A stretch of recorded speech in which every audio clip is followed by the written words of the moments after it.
Everyone, good morning. ഞാനിന്ന് Saudi എംഒഎച്ചിൽ നഴ്സസിൻ്റെ അല്ലെങ്കിൽ ഒരു നഴ്സിംഗ് റിലേറ്റഡ് ആയിട്ടുള്ള എൻ്റെ അറിവിലുള്ള എൻ്റെ അനുഭവത്തിലുള്ള കുറച്ച് കാര്യങ്ങൾ നിങ്ങളുമായിട്ട് ഷെയർ ചെയ്യാണ്.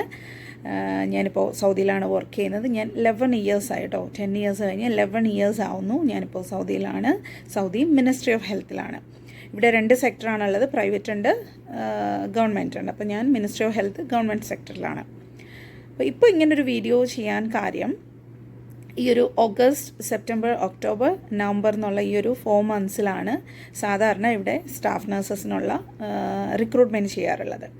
അപ്പോൾ അങ്ങനെ നമ്മുടെ നാട്ടിൽ ന്യൂസ് പേപ്പറിലൊക്കെ നോക്കിയാൽ നിങ്ങൾ പുറത്തേക്ക് പോകാനായിട്ട് വെയിറ്റ് ചെയ്യുന്ന അല്ലെ ആഗ്രഹമുള്ള അല്ലെ ജോലി സെർച്ച് ചെയ്തുകൊണ്ടിരിക്കുന്ന നഴ്സസ് ഉണ്ടെങ്കിൽ ഒട്ടും മടിക്കേണ്ട, സൗദി എംഒഎച്ചിൻ്റെ ഇൻ്റർവ്യൂ അറ്റൻഡ് ചെയ്ത് പോന്നോളൂ.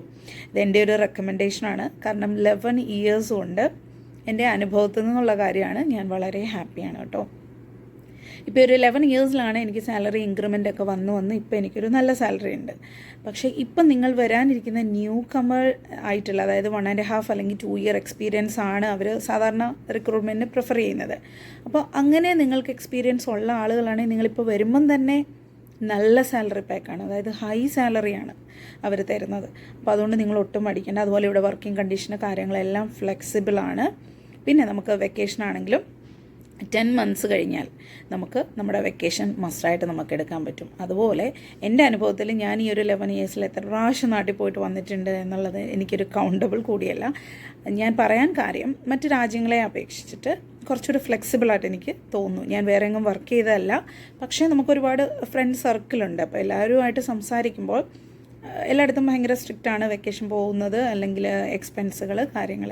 പക്ഷേ ഇവിടെ നമുക്ക് ഇയർലി ഒരു ടിക്കറ്റ് നമുക്ക് അപ്പ് ആൻഡ് ഡൗൺ ആണ്, ഫ്രീ ആണ്. അതല്ല നമുക്കൊരു 6 മാസം കൂടുമ്പോഴോ അല്ല 4 മാസം ആയപ്പോൾ നമുക്കൊരു വീട്ടിലൊന്ന് പോകണം, അല്ലെങ്കിൽ ഒരു എമർജൻസി ഉണ്ടെങ്കിൽ ഇവിടെ ഫ്ലെക്സിബിളാണ്, നമുക്ക് പോയി വരാം. പക്ഷേ നമ്മുടെ ഓൺ ഫെയർ എടുക്കണം, അങ്ങനെയുള്ളൂ. അതല്ലാതെ മിനിസ്ട്രിയിലെ വർക്കാണെങ്കിലും നഴ്സസ് എന്ന് പറയുമ്പോൾ അറിയാം, നമ്മൾ വർക്ക് ചെയ്യാൻ റെഡി ആയിട്ടാണ് നമ്മൾ ഈ ഒരു കോഴ്സ് പഠിച്ച് പ്രൊഫഷണൽ നഴ്സായിട്ടുള്ളത്. അപ്പോൾ അതുകൊണ്ട് വർക്ക് ഇല്ല എന്നൊന്നും വിചാരിക്കില്ല. നമുക്ക് വർക്കുണ്ട്, നമുക്ക് കഷ്ടപ്പാടുണ്ട്. അപ്പോൾ മിനിസ്ട്രിയിലായിക്കോട്ടെ, പ്രൈവറ്റിൽ കുറച്ചുകൂടെ ഒരു ഡിമാൻഡിങ് വർക്കാണ്. മിനിസ്ട്രിയിലെന്ന് വെച്ചുമ്പോൾ എനിക്ക് അത്ര തോന്നിയില്ല. വർക്ക് ഉണ്ടെങ്കിൽ പോലും നമ്മൾ കുറച്ചുകൂടെ കംഫർട്ടായിട്ട് തോന്നിയിട്ടുണ്ട് കേട്ടോ. അതുകൊണ്ട് തന്നെയാണ് ഞാൻ മിനിസ്ട്രി ഓഫ് എംഒഎച്ച് പ്രിഫർ ചെയ്യുന്നത് എല്ലാവർക്കും വേണ്ടിയിട്ട്. പിന്നെ ഇവിടെ റിക്രൂട്ട്മെൻറ്റ് പ്രോസസ്സ് എന്ന് പറയുമ്പോൾ നിങ്ങൾക്ക് എല്ലാവർക്കും അറിയാവുന്ന പോലെ തന്നെ നമുക്ക് ആദ്യം ഒരു റിട്ടൺ ടെസ്റ്റ് ഉണ്ട്, അതിനുശേഷം ഒരു ഓറൽ ഇൻ്റർവ്യൂ ഉണ്ട്. നമ്മുടെ നഴ്സിംഗ് നോളജ് അല്ലെങ്കിൽ സ്കിൽ ബേസ്ഡ് ആയിട്ടുള്ള ക്വസ്റ്റ്യൻസ് വെച്ചിട്ട് നമുക്കൊരു ഇൻ്റർവ്യൂ പാർട്ടുണ്ട്. അപ്പോൾ അതും കഴിഞ്ഞ് നമ്മളത് രണ്ടും പാസ്സായി കഴിയുമ്പോഴാണ് ഇവർ നമുക്ക് കോൺട്രാക്റ്റ് സൈൻ ചെയ്യിച്ച് പിന്നെ ബാക്കി പ്രൊസീജിയർ നമ്മൾ ഏജൻസി ത്രൂ ആണ് വരുന്നത്. അപ്പോൾ ബാക്കി പ്രൊസീജിയർ ഏജൻസി ചെയ്ത് നമ്മളിവിടെ വരുന്നു. ഓക്കെ, അപ്പോൾ അതാണ് അതിൻ്റെ ഒരു ബേസിക് പ്രൊസീജിയർ. പിന്നെ വന്നു കഴിയുമ്പോൾ ഒരു 3 മന്ത്സ് എന്നുള്ളത് ഇവർ പ്രൊബേഷണറി പീരീഡ് എന്ന് പറയും. പക്ഷേ നമ്മളിവിടെ എപ്പോഴാണ് സൗദിയിൽ വന്ന് ഫ്ലൈറ്റ് ഇറങ്ങുന്നത് അന്ന് മുതൽ നമ്മുടെ ജോയിനിങ് ആണ് കേട്ടോ. അപ്പോൾ അന്ന് മുതലുള്ള 3 മന്ത്സ് കഴിഞ്ഞായിരിക്കും ഫസ്റ്റ് സാലറി നമുക്ക് കിട്ടുക. പക്ഷേ ആ 3 മന്ത്സിലേയും കൂടെ സാലറി നമുക്ക് ഒരുമിച്ചാണ് തരുന്നത്. കാരണം അത് അവരുടെ ഒരു സിസ്റ്റമാണ്, പ്രൊബേഷണറി പീരീഡ് എന്ന് പറഞ്ഞിട്ടൊരു സിസ്റ്റമാണ്. ആ സമയത്ത് സൗദി എന്ന രാജ്യത്തെ പറ്റിയും ഇവിടുത്തെ മതപരമായ റിലീജിയസ് ബിലീഫ്സ് കാര്യങ്ങൾ, അങ്ങനെയുള്ള കൾച്ചറൽ ഓറിയൻറ്റേഷൻ ഇതൊക്കെ തരുന്നതും, അതോടൊപ്പം തന്നെ സൗദിയിൽ നമ്മൾ ഇവർ റെക്കമെൻഡ് ചെയ്യുന്ന രീതിയിലുള്ള ഹെൽത്ത് കെയർ സിസ്റ്റം ഓറിയൻറ്റേഷനും കാര്യങ്ങളും, നമ്മൾ എവിടെയാണ് പോസ്റ്റിംഗ് ഇടുന്നത് അല്ലെ ഏത് ഹോസ്പിറ്റലാണ് അവിടുത്തെ ഓറിയൻറ്റേഷൻ, അങ്ങനെ ഇതെല്ലാം കൂടെ ചേർത്തിട്ടാണ് ഒരു 3 മന്ത്സ് പ്രൊബേഷൻ വരും. ഈ 11 ഇയേഴ്സ് ആയിട്ട് എനിക്കൊരു സാലറി ട്രബിളോ ഫിനാൻഷ്യൽ ഒരു ട്രബിളോ ഒരു സിംഗിൾ ഇഷ്യൂ പോലും എനിക്കില്ല എന്നുള്ളതാണ്.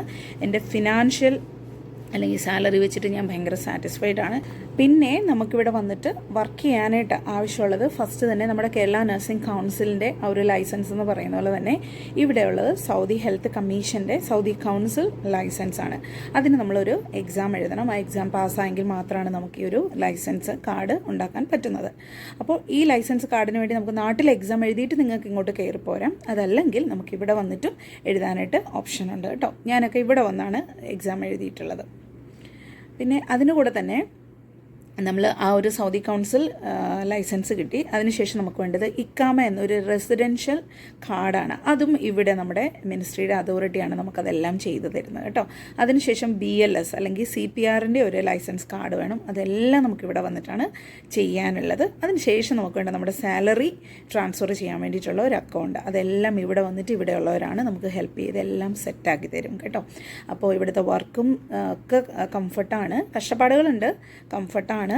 അതുപോലെ കാര്യങ്ങൾ, നമ്മുടെ വെക്കേഷൻ കാര്യങ്ങളെല്ലാം ഫ്ലെക്സിബിളാണ്, എന്തുകൊണ്ടും വളരെ കംഫർട്ടാണ് കേട്ടോ. പിന്നെ ഒരേ ഒരു നെഗറ്റീവായിട്ട് എനിക്ക് തോന്നിയിട്ടുള്ളത്, നമുക്ക് ഫാമിലിയായിട്ട് പെട്ടെന്ന് വന്ന് നിന്നാൽ നമ്മുടെ നാടിനെ പോലെ മറ്റു രാജ്യങ്ങളെ പോലെ എൻജോയ് ചെയ്യാനായിട്ട് പറ്റത്തില്ല. നമുക്കിവിടെ ട്രാൻസ്പോർട്ടിങ് കുറച്ച് പ്രശ്നമുണ്ട്, നമുക്ക് ടാക്സി സർവീസുകൾ അറേഞ്ച് ചെയ്യേണ്ടി വരും. അതുപോലെ വീട്ടിലൊക്കെ നമ്മുടെ നാട്ടിൽ എൻജോയ് ചെയ്യുന്ന രീതി നമുക്ക് പെട്ടെന്നൊന്ന് പുറത്തു പോകാനോ അങ്ങനൊന്നും പറ്റുന്നില്ല.